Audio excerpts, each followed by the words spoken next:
what I think is interesting is the way the conversation is shifting.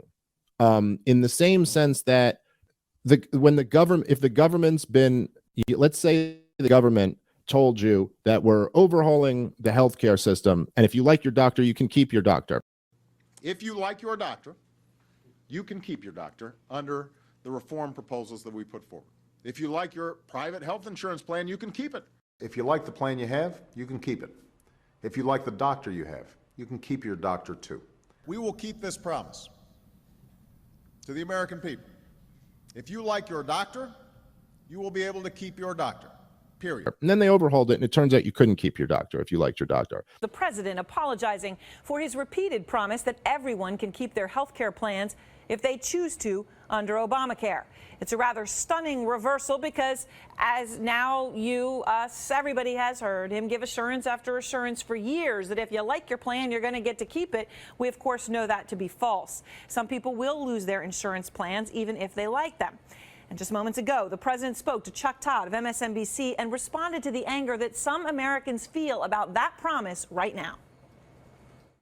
I regret very much that what we intended to do, which is to make sure that everybody is moving into better plans because they want them as opposed to because they're forced into it, that we weren't as clear as we needed to be in terms of the changes that were taking place. And I want to do everything we can to make sure that people are finding themselves in a good position, a better position than they were before this law happened. And I am sorry that they are finding themselves in this situation based on assurances they got from me.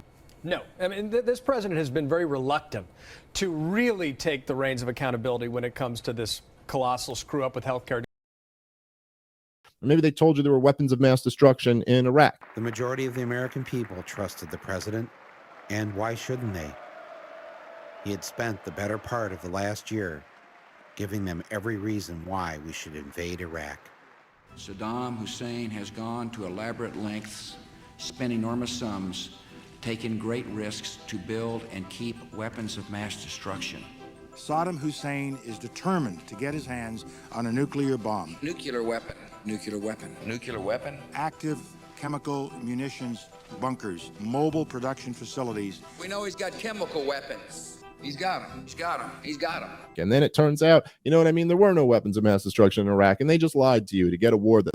About how just sick you felt to your stomach when you found out there were no weapons of mass destruction. Can you bring me to that moment? Did someone walk in and say, we've stopped looking, they're not there? No, Who was it? How did that happen? It just kind of was, it evolved. The fact that there wasn't weapons evolved. I mean, when we first got in there and started looking around and didn't find anything, you get that kind of sinking feeling that, uh-oh. And then let's say, if they told you in 2007 that the fundamentals of the economy looked great and there was no bubble. The Fed chairman told you there's no bubble in the housing industry. And then there was such a big bubble that it caused the worst, economy in nearly 100 years. And then let's say they told you, there was like a virus that you had to wipe down your groceries in order to not get, and then that you had to lock down society and that would save lives, but it'll only last 2 weeks. And that also turned out to be bullshit. And you have all these things. And then in 2020, you have an election and there's tens of millions of Americans who say, we don't believe the results of the election. This election is fraudulent. You stole it. You stuffed the ballots and you rigged the machines.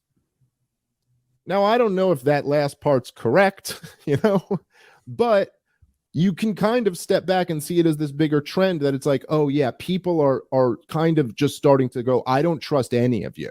I don't trust any of you. And, of course, the reaction from all of the people in all of these institutions when people didn't believe the results of the 2020 election was like, that's outrageous. That's appalling that you would not trust us.